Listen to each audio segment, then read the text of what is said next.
ఇదిగో లక్ష్మి, ఇలాంటి బట్టలు మావయ్య గారికి అస్సలు నచ్చదు. మావయ్య గారు వచ్చేలోపు నువ్వు డ్రెస్ మార్చుకొని వచ్చే.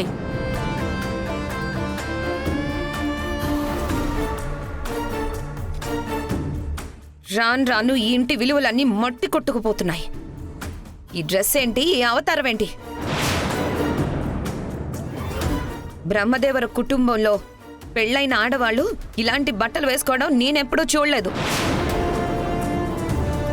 ఛీ, ఈవిడ గారు ఆ పుణ్యకార్యానికి శ్రీకారం చుట్టేశారు. ఏమైంది ప్రియమదా? చూసారా నాన్న, మీరు ఏరి కోరి తెచ్చుకున్న మీ ఇంటి దేవత లక్ష్మిలో ఎంత మార్పు వచ్చిందో చూడండి నాన్న.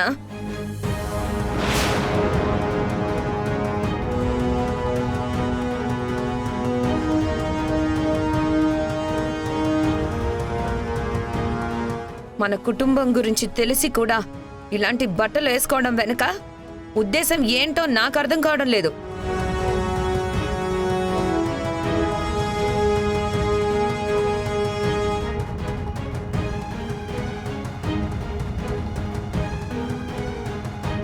ఏంటమ్మా ఇది?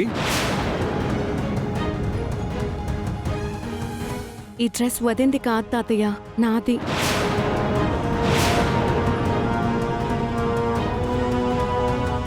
నేను వేసుకోమంటేనే వదిన ఈ డ్రెస్ వేసుకుంది.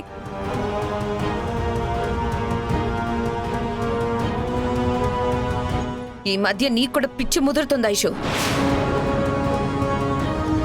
తనకంటే ఈ ఇంటి పద్ధతులు పట్టింపులు తెలియవు. నీ బుద్ధి ఏమైంది? అత్తయ్య, కోప్పట్టు ఆపేసి ఒక్క నిమిషం ఆలోచించండి. వదిన వెళ్తుంది ఓణీల ఫంక్షన్కో హల్దీ ఫంక్షన్కో కాదు కదా, ఫారెస్ట్కు వెళ్తుంది.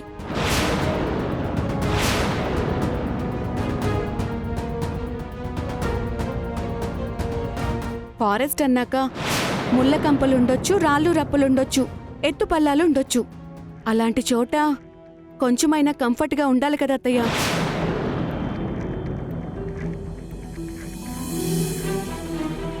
ఏ చిన్న ప్రమాదం ఎదురైనా శారీలో పరిగెత్తాలి. మీరే చెప్పండి, మీరే చెప్పండి తాతయ్య. అలాంటి చోట వదిన శారీలో కంఫర్ట్గా ఉండగలుగుతుందా?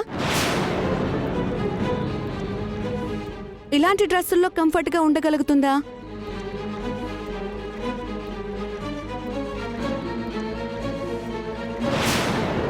ఈ ఐషు ఏంటి మాటకి ముందు మాటకి వెనుక వదినా వదినా అని అంటుంది?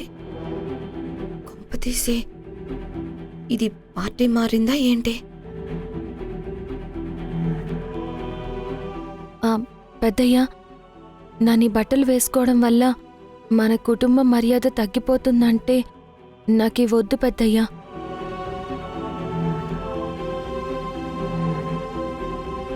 వెళ్ళి మార్చుకుంటాను. ఆగమ్మా.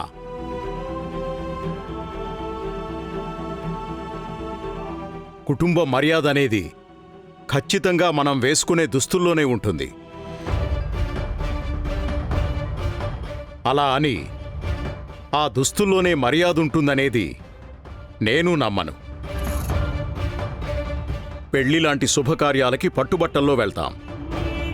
చావులాంటి కార్యానికి మాత్రం సాధారణమైన బట్టల్లో వెళ్తాం.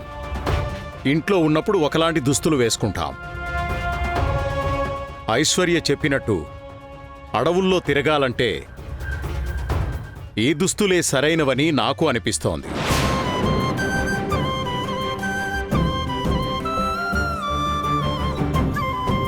నువ్విలాగే వెళ్ళమ్మా. థ్యాంక్స్ పెద్దయ్య. మేం బయలుదేరతాము. క్షేమంగా వెళ్ళిరండమ్మా. రండి Madhubabu.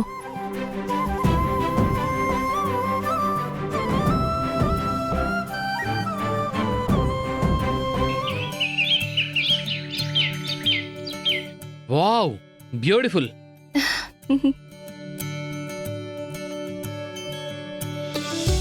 Welcome to environmental trip. Environment గురించి మీకు ప్రత్యేకంగా చెప్పనక్కర్లేదు. మన చుట్టూ ఉండే గాలి, నీరు, నేల, మొక్కలు, జంతువులు, ఈ వాతావరణం అన్నింటినీ కలిపి పర్యావరణం అంటారు. జీవరాశులన్నీ మంచిగా బతకడానికి అత్యంత ముఖ్యమైనది ఈ పర్యావరణం. ఈ రోజు నుంచి మనం ప్లాస్టిక్ని నిషేధించాలి. వీలైనన్ని మొక్కల్ని నాటాలి. పొల్యూషన్ని నివారించాలి. అందులో భాగంగా ఈరోజు మనమందరం ఒక్కో మొక్కని నాటుదాం. అంతకంటే ముందు ఫన్ కోసం ఒక గేమ్ ఆడదాం.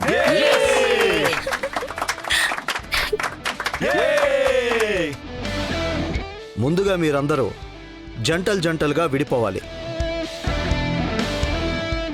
ఎవరెవరు ఒక టీంగా ఉంటారో మీరే నిర్ణయించుకోండి. మ్యాడీ, మనిద్దరం ఒక టీంగా ఉందాం.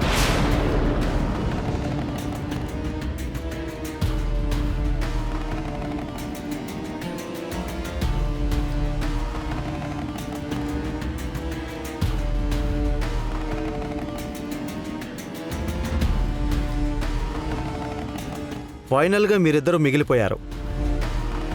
నువ్వు ఈ అమ్మాయి ఒక టీంగా ఉంటారా? ఎస్ సార్, నేను లక్ష్మి ఒక టీంగా ఉంటాం. ఎక్స్క్యూజ్ మీ సార్, నేను లక్ష్మి ఒక టీంగా ఉంటాం. మ్యాడీ, నువ్వు నేను ఒక టీంగా ఉందాం అనుకున్నాం కదా, నువ్వేంటి సడన్గా శ్రీలక్ష్మితో టీమప్ అవుతున్నావు?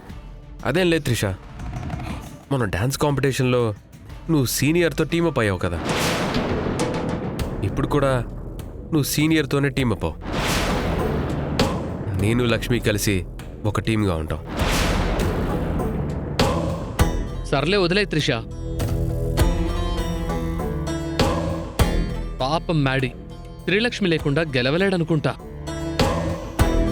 శ్రీలక్ష్మి మల్టీ టాలెంటెడ్ కాబట్టి శ్రీలక్ష్మితో టీమప్ అయితే ఈజీగా గెలవచ్చు అనుకుంటున్నాడేమో.